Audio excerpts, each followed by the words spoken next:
ఓం శ్రీ మాత్రే నమః.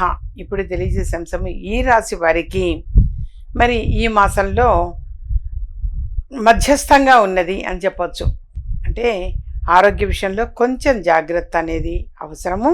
అలాగే వీరు ఎదుటి వాళ్ళ యొక్క శ్రేయస్సుని ఎక్కువగా కోరుకుంటూ ఉంటారు.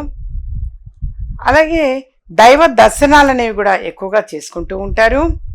వీరు చిన్న చిన్న పరిహారాలు అనేవి పాటిస్తే అన్ని విధాలుగా కూడా కలిసి వస్తుంది. అనుకూలమైన మాసమే అనుకోవచ్చు.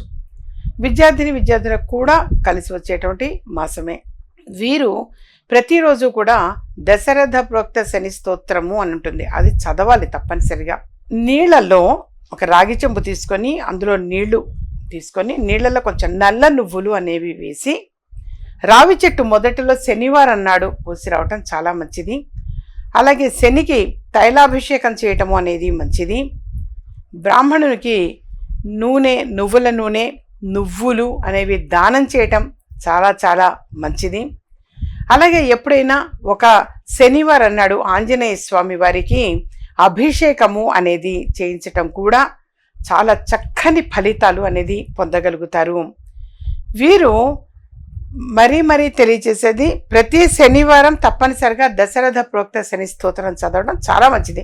వాస్తవంగా ప్రతిరోజు చదవాలి. చదవడం కుదరని పక్షంలో కనీసం శనివారం నాడైనా సరే వీరు ఈ చిన్న పరిహారం వినాన దశరథ ప్రోక్త శని స్తోత్రము చదవడం వలన ఆటంకాలను అధిగమించే అవకాశం ఎక్కువగా ఉంటుంది. అలాగే ఆరోగ్యపరంగా కూడా కలిసి వస్తుంది. ఆర్థికంగా కలిసి వచ్చే అవకాశం కూడా ఎక్కువగా ఉంటుంది.